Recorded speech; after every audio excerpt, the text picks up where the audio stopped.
முதல்ல பிஜேபியோட வெற்றிக்கு முக்கியமான காரணம் யாரு அப்படின்னு நீங்க சொல்லுங்க பாப்போம். எல்லாத்தையும் புடிங்கன்னு தான் அனுப்புவாரு மோடி அவர்கள். நீங்க? அமித்ஷா. ராகுல் காந்தி தான் இதுக்கு முக்கியமான காரணம். ஆமா நீ யாரு? அதாவதுங்க இப்போ பீகார்ல நம்ம ஃப்ரெண்ட்ஸ் எல்லாம் அவங்ககிட்ட பேசிக்கிட்டு இருந்தேன். இந்த எலெக்ஷன் டைம்லேயே நான் அவங்ககிட்ட பேசிட்டு இருக்கும்போது அதில் ஒருத்தர் சொன்னார், भाई कोलंबिया में जाके कॉफी बनाने से यहाँ पे कौन जीतेगा அப்படின்னா என்ன அர்த்தம்னா, கொலம்பியாவில் போய் நம்ம ஆள் வந்து காஃபி போட்டுக்கிட்டு இருக்காரு. ஏன்டா அங்கே போய் ஆட்டோ கண்ணாடியை திருப்பினா எப்படியா வண்டி ஓடும் அப்படிங்கிற மாதிரி ஊர் ஊரா சுத்திக்கிட்டு இருக்க. அப்படி அதாவது இந்த ஆள் கெட்டதும் இல்லாம தேஜஸ்வி யாதவும் முடிச்சு விட்டா. அப்படி இதே மாதிரி தான் இவனுங்க என்ன பண்ணாங்கன்னா, போன எலெக்ஷன் 2020 எலெக்ஷன்லயும் பாருங்க, வேடிக்கையான விஷயம் என்னன்னா, இதே மாதிரி காங்கிரஸுக்கு 60 சீட்டு கொடுத்தாங்க.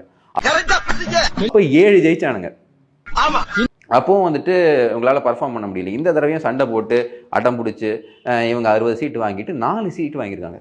அப்போ தேஜஸ்வி யாதவ் கிட்டத்தட்ட 3 மாசம் 4 மாசம் அவர் கருத்தியல் ரீதியா நமக்கு என்ன டிஃபரன்ஸ் இருந்தாலும் 3 மாசம் 4 மாசம் அந்த ஆள் கிரவுண்ட்ல இருந்திருக்கு. அப்படி கூடவே சுத்திரிய செவ்வாழ நீயாவது புத்தி சொல்ல கூடாதாடா? இங்க கேக்குறான், கண்ட நாயெல்லாம் புத்தி சொல்லண்டா ஒழுங்காடுறான்னா கேட்கணும்ல.